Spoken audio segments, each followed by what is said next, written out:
भुवनेश्वरी देवी का ध्यान करता हूँ। उनके श्री अंगों की आभा प्रभात काल के सूर्य के समान है और मस्तक पर चंद्रमा का मुकुट है। वे उभरे हुए स्तनों और 3 नेत्रों से युक्त हैं। उनके मुख पर मुस्कान की छटा छाई रहती है और हाथों में वरद, अंकुश, पाश एवं अभय मुद्रा शोभा पाते हैं। ऋषि कहते हैं, देवी के द्वारा वहां महादैत्यपति शुंभ के मारे जाने पर इंद्र आदि देवता अग्नि को आगे करके उन कात्यायनी देवी की स्तुति करने लगे। उस समय अभिष्ट की प्राप्ति होने से उनके मुख कमल दमक उठे थे और उनके प्रकाश से दिशाएं भी जगमगा उठी थी। देवता बोले, शरणागत की पीड़ा दूर करने वाली देवी हम पर प्रसन्न हो। संपूर्ण जगत की माता प्रसन्न हो। विश्वेश्वरी, विश्व की रक्षा करो। देवी तुम ही चराचर जगत की अधीश्वरी हो। तुम इस जगत का एकमात्र आधार हो, क्योंकि पृथ्वी रूप में तुम्हारी ही स्थिति है। देवी, तुम्हारा पराक्रम उल्लंघनीय है। तुम ही जल रूप में स्थित होकर संपूर्ण जगत को तृप्त करती हो। तुम अनंत बल संपन्न वैष्णवी शक्ति हो। इस विश्व की कारणभूता परामाया हो। देवी, तुमने इस समस्त जगत को मोहित कर रखा है। तुम ही प्रसन्न होने पर इस पृथ्वी पर मोक्ष की प्राप्ति कराती हो। देवी, संपूर्ण विद्याएं तुम्हारे ही भिन्न भिन्न स्वरूप हैं। जगत में जितनी स्त्रियां हैं वे सब तुम्हारी ही मूर्तियां हैं। जगदम्ब, एकमात्र तुमने ही इस विश्व को व्याप्त कर रखा है। तुम्हारी स्तुति क्या हो सकती है? तुम तो स्तवन करने योग्य पदार्थों से परे एवं परावाणी हो। जब तुम सर्वस्वरूपा देवी स्वर्ग तथा मोक्ष प्रदान करने वाली हो, तब इसी रूप में तुम्हारी स्तुति हो गई। तुम्हारी स्तुति के लिए इससे अच्छी उक्तियां और क्या हो सकती हैं? बुद्धि रूप से सब लोगों के हृदय में विराजमान रहने वाली तथा स्वर्ग एवं मोक्ष प्रदान करने वाली नारायणी, तुम्हें नमस्कार है। कला, काष्ठा आदि के रूप से क्रमशः परिणाम की ओर ले जाने वाली तथा विश्व का उपसंहार करने में समर्थ नारायणी, तुम्हें नमस्कार है। नारायणी, तुम सब प्रकार का मंगल प्रदान करने वाली मंगलमयी हो। कल्याणदायिनी शिवा हो। सब पुरुषार्थों को सिद्ध करने वाली शरणागत वत्सला 3 नेत्रों वाली एवं गौरी हो। तुम्हें नमस्कार है। तुम सृष्टि पालन और संहार की शक्तिभूता सनातनी देवी, गुणों का आधार तथा सर्व गुणमयी हो। नारायणी, तुम्हें नमस्कार है। शरण में आए हुए दीनों एवं पीड़ितों की रक्षा में संलग्न रहने वाली तथा सबकी पीड़ा दूर करने वाली नारायणी देवी, तुम्हें नमस्कार है। नारायणी, तुम ब्रह्माणी का रूप धारण करके हंसों से जुटे हुए विमान पर बैठती तथा कुश मिश्रित जल छिड़कती रहती हो। तुम्हें नमस्कार है। माहेश्वरी रूप से त्रिशूल, चंद्रमा एवं सर्प को धारण करने वाली तथा महान ऋषभ की पीठ पर बैठने वाली नारायणी देवी, तुम्हें नमस्कार है। मोरों और मुर्गों से घिरी रहने वाली तथा महाशक्ति धारण करने वाली कौमारी रूप धारिणी निष्पापे नारायणी, तुम्हें नमस्कार है। शंख, चक्र, गदा और षाडंग धनुष रूप उत्तम आयुधों को धारण करने वाली वैष्णवी शक्ति रूपा नारायणी, तुम प्रसन्न हो। तुम्हें नमस्कार है। हाथ में भयानक महाचक्र लिए और दाढ़ों पर धरती को उठाए वाराही रूप धारिणी कल्याणमयी नारायणी, तुम्हें नमस्कार है। भयंकर निस्नेह रूप से दैत्यों के वध के लिए उद्योग करने वाली तथा त्रिभुवन की रक्षा में संलग्न रहने वाली नारायणी, तुम्हें नमस्कार है। मस्तक पर किरीट, और हाथ में महावज्र धारण करने वाली, सहस्त्र नेत्रों के कारण उद्दीप्त दिखाई देने वाली और वृतासुर के प्राणों का अपहरण करने वाली इंद्र शक्ति रूपा नारायणी देवी तुम्हें नमस्कार है। शिवदूती रूप से दैत्यों की महती सेना का संहार करने वाली, भयंकर रूप धारण तथा विकट गर्जना करने वाली नारायणी तुम्हें नमस्कार है। दाढ़ों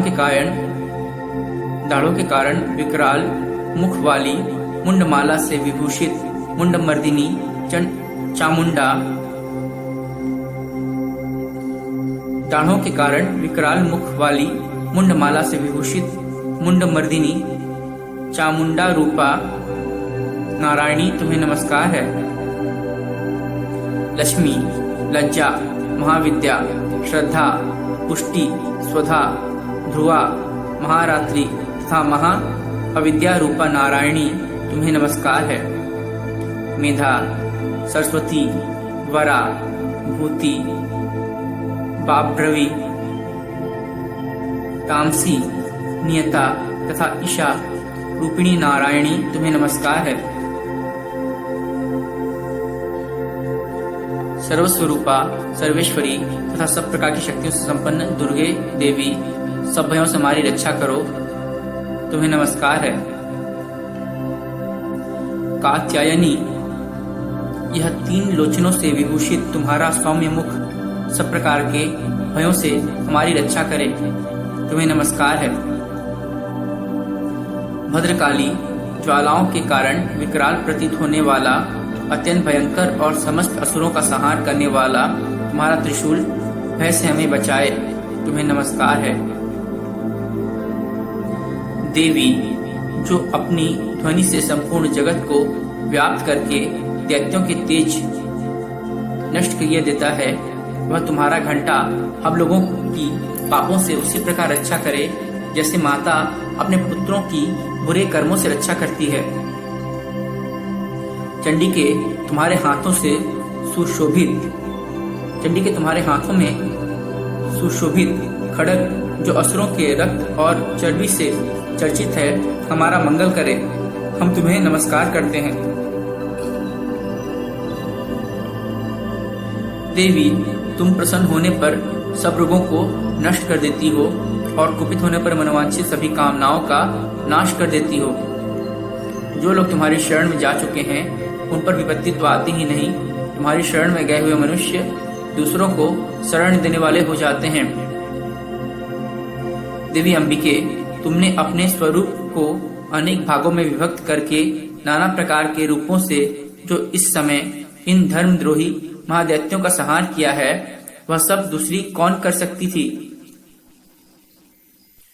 विद्याओं में ज्ञान को प्रकाशित करने वाले शास्त्रों में तथा आदि वाक्यों में तुम्हारे शिवा और किसका वर्णन है, तथा तुमको छोड़कर दूसरी कौन ऐसी शक्ति है जो इस विश्व को अज्ञान में घोर अंधकार से परिपूर्ण ममता रूपी गड्ढे में निरंतर भटका रही हो।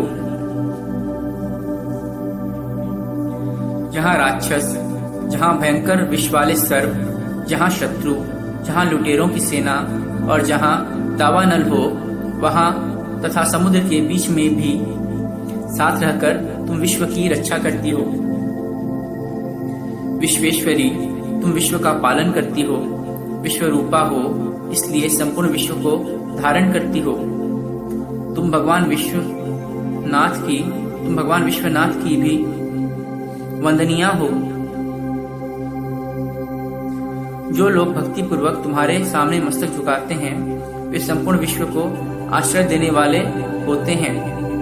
देवी, प्रसन्न हो, जैसे इस समय असुरों का वध करके तुमने शीघ्र ही हमारी रक्षा की है, उसी प्रकार सदा हमें शत्रुओं के भय से बचाओ। संपूर्ण जगत का पाप नष्ट कर दो और उत्पात एवं पापों के फलस्वरूप प्राप्त होने वाले महामारी आदि बड़े बड़े उपद्रवों को शीघ्र दूर करो। विश्व की पीड़ा दूर करने वाली देवी, हम तुम्हारे चरणों पर पड़े हुए हैं। हम पर प्रसन्न हो। त्रिलोक निवासियों की पूजनीय परमेश्वरी, सब लोगों को वरदान दो। देवी बोली, देवताओं, मैं वर देने को तैयार हूँ। तुम्हारे मन में जिसकी इच्छा हो वह वर मांग लो। संसार के लिए उस उपकारक वर को मैं अवश्य दूंगी। देवता बोले, सर्वेश्वरी, तुम इसी प्रकार तीनों लोगों की समस्त बाधाओं को शांत करो और हमारे शत्रुओं का नाश करती रहो। देवी बोली, देवताओं, वैवस्वत मनवंतर के 28वें युग में शुंभ और निशुंभ नाम के 2 अन्य महादैत्य उत्पन्न होंगे। तब मैं नंदगोप के घर में उनकी पत्नी यशोदा के गर्भ से अवतीर्ण हो विंध्याचल में जाकर रहूंगी और उक्त दोनों असुरों का नाश करूंगी। फिर अत्यंत भयंकर रूप से पृथ्वी पर अवतार ले मैं वैप्रचित नाम वाले दानवों का वध करूंगी।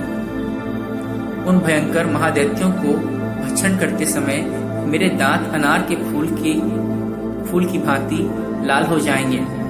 तब स्वर्ग में देवता और मर्त्य लोक में मनुष्य सदा मेरी स्तुति करते हुए मुझे रक्तदंतिका कहेंगे। फिर जब पृथ्वी पर 100 वर्षों के लिए वर्षा रुक जाएगी और पानी का अभाव हो जाएगा, उस समय मुनियों के स्तवन करने पर मैं पृथ्वी पर अयोनिजा रूप में प्रकट होऊंगी और 100 नेत्रों से मुनियों को देखूंगी। अतः मनुष्य साक्षी इस नाम से मेरा कीर्तन करेंगे। देवताओं, उस समय मैं अपने शरीर से उत्पन्न हुए शाकों द्वारा समस्त संसार का भरण पोषण करूंगी। जब तक वर्षा नहीं होगी तब तक वे शाक ही सबके प्राणों की रक्षा करेंगे। ऐसा करने के कारण पृथ्वी पर शाकंभरी के नाम से मेरी ख्याति होगी। उसी अवतार में मैं दुर्गम नामक महादैत्य का वध भी करूंगी।